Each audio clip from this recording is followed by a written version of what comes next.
Look at it. Isn't it pretty? It's so pretty.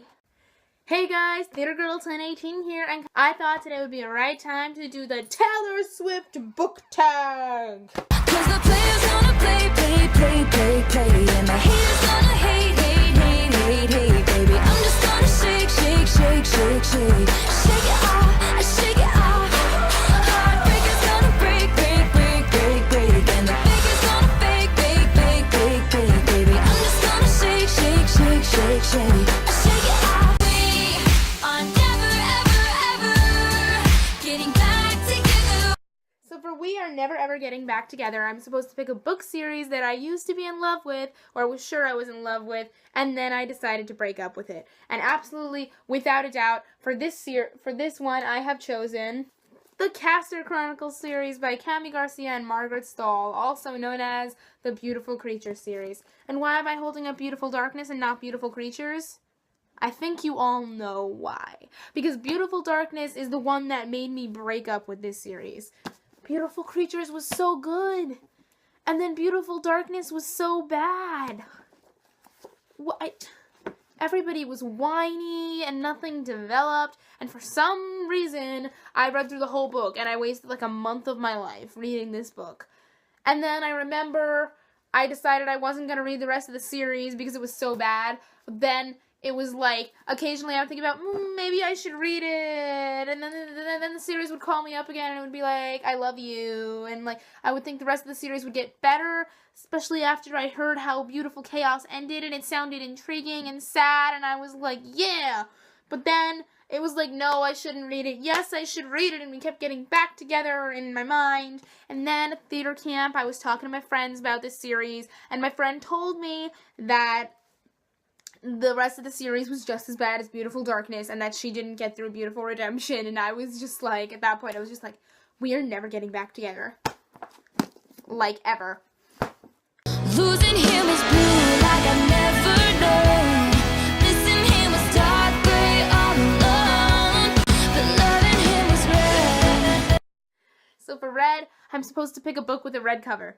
That's it.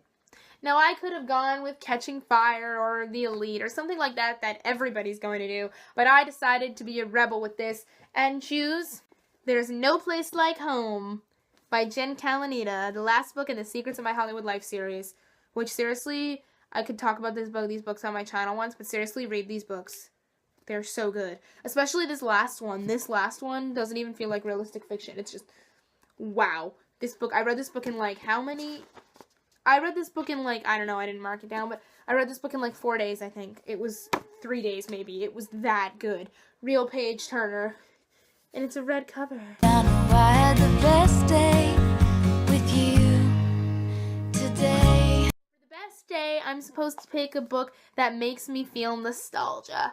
Now, there are a lot of books that I don't necessarily have down in my room here on the shelf that would make me feel nostalgia, which would be like Junie B. Jones, a series of unfortunate events. But for this, when I get nostalgia with books, it really takes me back to when I first started getting into the real book fangirling thing, and that was back in 2012, which has some good memories and some scary memories about myself. But when I think about that time, the 2 books that I immediately go to, the Kingdom Keeper series by Ridley Pearson, specifically the first one, Disney After Dark. These books have so many good memories attached to them for me. So many interesting things have happened when I read these books that when I touch one or hold one, it floods me with memories to when I first started getting involved in BookTube, and also, not BookTube, but the book community, and also The Hunger Games, because I read it around the same time, and it was really when I started to really love books and really get into young adult and everything, and just, nostalgia. I know I had the best day with you that day. You'll be the prince and I'll be the princess. It's a love story, baby, just say yes. For a love story, I'm supposed to pick a book with forbidden love. And I guess I read a lot of books with this, but maybe not so much. But for this one, what my mind went to, the Match series by Ali Khani. I loved Matched, I loved Crossed, I loved Reach. Matched was an awesome series, and I really, really loved Kai and Cassia. they were just so beautiful together, and forbidden love is always beautiful, and they were just, yeah, matched. 'Cause I knew you were trouble when you walked in. So shame on me now, flew me to places I've never been. So for I Knew You Were Trouble, I'm supposed to pick a bad boy character that I couldn't help but love. Alright, I really don't get into bad boy characters. That's not my thing. First, I have a few picks for this one that I kind of found to fit. First, I'm going to pick one that you all are going to judge me so hard. This book is in my locker. I don't have it with me right now. But, Perry from, In Cold Blood, which I know is really bad because he was a real-life murderer and killed people. But in terms of the book itself, I thought his character was really interesting. Roger Chillingworth. Yeah, I loved his character. I thought his character was awesome. Really awesome. Ethan from the Lion Game series. I mean, to be fair, I didn't know he was a bad boy. I didn't know things until this book crushed my soul. You're still an innocent, it's okay. Life is a tough crowd. 32 and still growing up now. Okay, so for Innocent, I'm supposed to pick a book that someone spoiled the ending for me. My best friend is not very good at hiding spoilers, and for this one, it's very clear to me that the ending that got spoiled for me was The Mark of Athena by Rick Riordan. I feel like a lot of people talk about this one getting spoiled. I guess it was a popular one for spoilers. I didn't jump on the Heroes of Olympus bandwagon until like a little bit after Mark of Athena had been released. I had read Percy Jackson, but I never really wanted to read Heroes of Olympus, and then I started thinking about it, and my best friend was like, you should read them. Here's what happens at the end of Mark of Athena. And I'm like, no, I'm still going to read them. And she just, here's what happens at the end of Mark of Athena. No, I'm still going to read them. And she proceeds to tell me, and it just, but I still freak out when I reached the end of this book, because even though I knew it was gonna happen, it's like I didn't want it to. But yeah, she totally ruined it for me. Which may be for the better, because I finished it like late at night. Yeah. Moving on. All I know is we said hello, and your eyes looking like coming home. All I know is a simple name. Everything has changed. Everything has changed. I'm supposed to pick a character that's undergone major character development. And there's been a lot of great book characters. Character development is like my favorite thing ever. But for me, the one that sticks out in my head right now, Nico D'Angelo from Heroes of Olympus and Percy Jackson. Especially in Blood of Olympus, Nico, the character development in Nico was just so perfect. Made me like cry. I was like, everyone was always like, oh, Nico, my baby, and I was never like that. Like, I never really cared that much for Nico, but then character development. Oh, and now I'm like, Nico, my baby. Can't you see that I'm the one who understands you? Been here all along, so why can't you see? You belong with me, you belong with me. For You Belong With Me, I'm supposed to pick my most anticipated release. And my most anticipated release used to be Blood of Olympus, but then that came out, and there's not a lot of releases coming up right now. But right now, at this moment, I guess the only release I'm waiting for, my most anticipated release, is the new Kingdom Keepers book, Kingdom Keepers, Kingdom Keepers The Return, Disneylands. That's what it's called. So there's a new Kingdom Keeper series, just like we got Heroes of Olympus after Percy Jackson, and Heroes of Olympus was even better than Percy Jackson, and oh my god, and Kingdom Keepers was so good already. How good is this new series going to be? I'm so ready. I'm so pumped. And it rains in your bedroom, everything is wrong. It rains when you're here and it rains when you're gone. I was there when you said forever and always.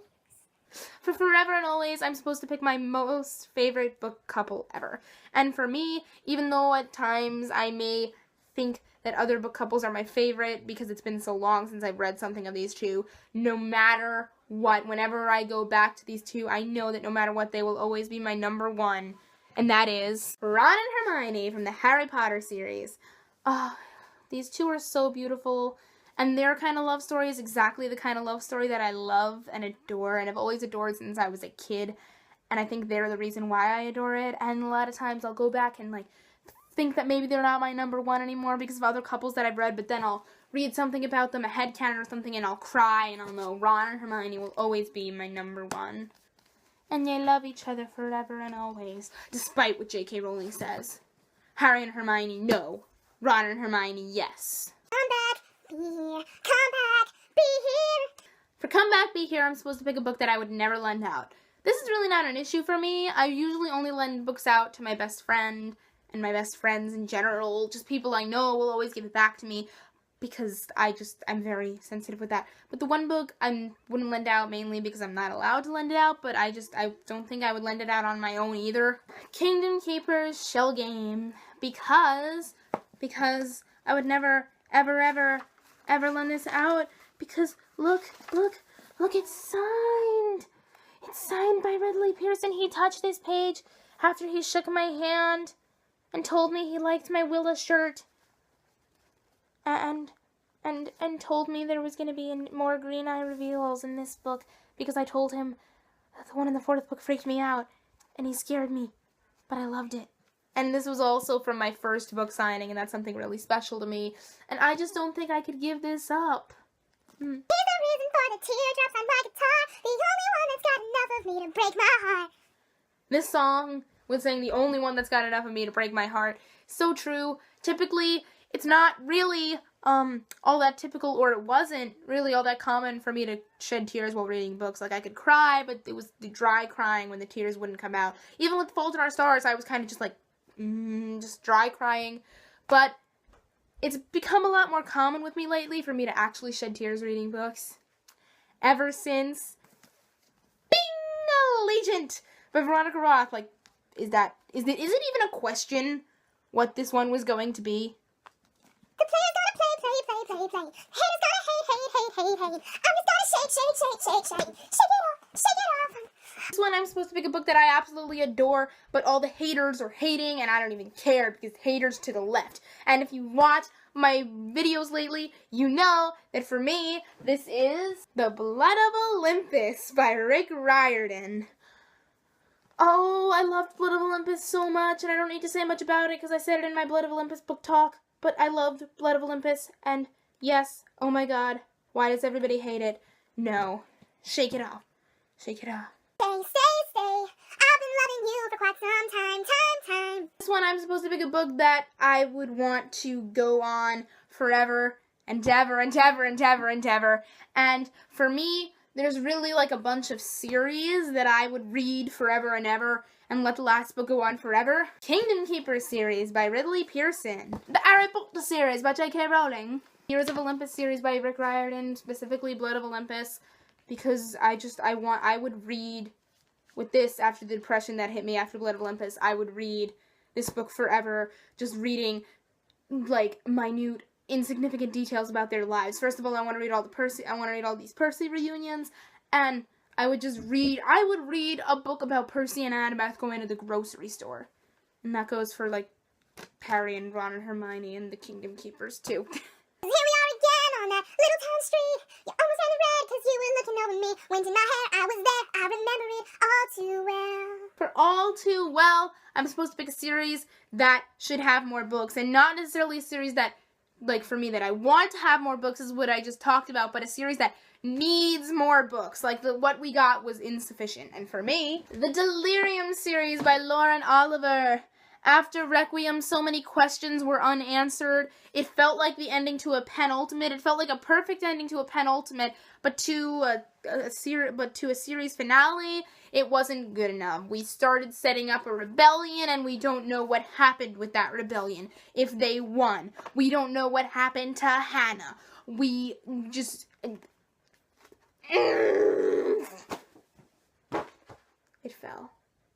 So that's it. I have to go listen to 1989 now. Bye-bye, Swifties. 'Cause the player's gonna play.